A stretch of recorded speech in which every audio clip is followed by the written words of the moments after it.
Welcome to 3D Print Pulse, your essential weekly update from the cutting edge of 3D printing and additive manufacturing. Every week, we bring you the most important news and developments. The episodes are crafted by All3DP's expert editors and voiced by text-to-speech so that we can go hunting for news again. Ready for the latest? Let's dive right in.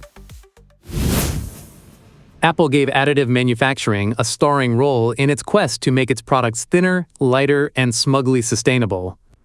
Their new 5mm thick iPhone Air now features a 3D printed titanium USB-C port. It's slimmer, stronger, and uses 33% less material.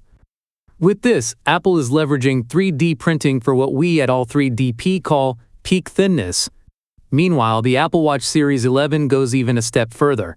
It debuts a 3D printed titanium case that cuts raw material use in half.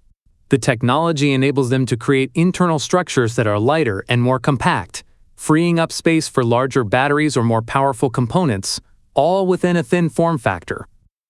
While the specific AM process wasn't disclosed, the company had filed patents related to metal additive manufacturing and internal component prototyping in the past. We think this is a significant shift. For years, Apple has been known for its meticulous design and precision manufacturing. But additive manufacturing offers new ways to meet its demanding standards. Apple's push into large-scale 3D printed titanium parts signals a strong vote of confidence in additive manufacturing's ability to deliver high-quality, consumer-ready products. This isn't just a trend, it's a fundamental change in how tech products are designed and made. We just returned from Internationale Funkausstellung in Berlin, one of the world's oldest and largest consumer electronics trade fairs. This year, with over 1,800 exhibitors and over 215,000 attendees, it was a hub for next-generation technology and innovation. We were there to bring you all the consumer news shaping the future of the makerspace. We saw a lot of news in the field of laser engravers. Xtool made a splash by debuting the F2 Ultra UV laser engraver. It's a game-changer for ornamental engravings, capable of engraving inside glass and plastic. Its unique ability to engrave in 3D plus cold processing are likely to be an attractive combo for makers concerned about cleaner processing and wider material possibilities. LaserPecker also showed off a new gantry-style laser engraver, the LX2, which uses a modular laser toolhead, high processing speeds, and a user-friendly software. The world of 3D printing also had some major highlights. Elegoo showed off its refined large-format resin printer, the Jupiter 2, which will launch later this year. Creality made a splash with its first-ever appearance at IFA, showing another model in their K2 series, the K2 SE. It's a sibling of the K2 compatible with the CFS filament switcher out of the box. They also showed a new dedicated air filter for their printers and announced a brand new line of 3D printed shoes called Nextbee. It's clear from our visit that 3D printing, laser engraving, and desktop CNC are becoming more integrated into the broader world of consumer electronics, with brands like Macara making an entry into the field with a new entry-level desktop CNC machine, the Z1. These new products are proof that the technology is maturing and becoming more accessible to everyone. Next, we'll take a look at the growing role of 3D printing in the U.S. military. Worldwide, the demand for military drones has surged. The U.S. Department of Defense has been significantly increasing its investment in this area. With this, additive manufacturing is rapidly transitioning from a research-focused technology to a scalable production method. To find out more, All3DP talked to John Wilczynski, Executive Director of America Makes and a key leader within the National Center for Defense Manufacturing and Machining. Wilczynski notes that the interest in applying this technology is stronger than ever, with drones being a key application.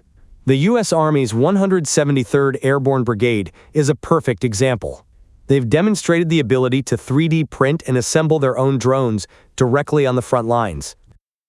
This is a major shift away from the traditional, slow supply chains of stockpiling parts towards a faster, on-demand approach. This push for drone dominance fueled by the flexibility and speed of 3D printing, could be the pivotal moment additive manufacturing has been waiting for. If you want to learn more, please read the full article on all3dp.com. And now, a word from our sponsor. Are you a designer, engineer, or hobbyist looking to bring your ideas to life? Stop searching for the perfect manufacturing partner. Craftcloud3D.com brings you the solution. Craftcloud connects you to a global network of top-tier manufacturers. Upload your 3D model, choose from hundreds of materials and technologies, and instantly compare quotes in real time. Get the best price on industrial quality parts, from prototyping to production, delivered right to your door. No hidden fees, no minimum orders, just seamless, transparent service. Whether it's a complex metal part or a simple plastic prototype, Craftcloud handles everything with expert support. Craftcloud, your project, perfectly printed. Let's round off this week's podcast with news bulletins. Raise 3D has launched its new E3 printer, a high-performance IDEX printing machine, at a starting price of $2,500.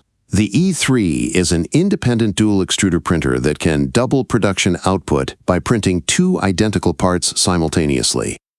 The new model is optimized for advanced materials like carbon fiber and can print flexible filaments at speeds up to 200 millimeters per second. With this move, Raise 3D wants to bring advanced multi-material capabilities to a broader professional market. Lego has announced a major milestone. The Danish company is mass-producing its first 3D printed piece for the new Lego Icons Holiday Express train set.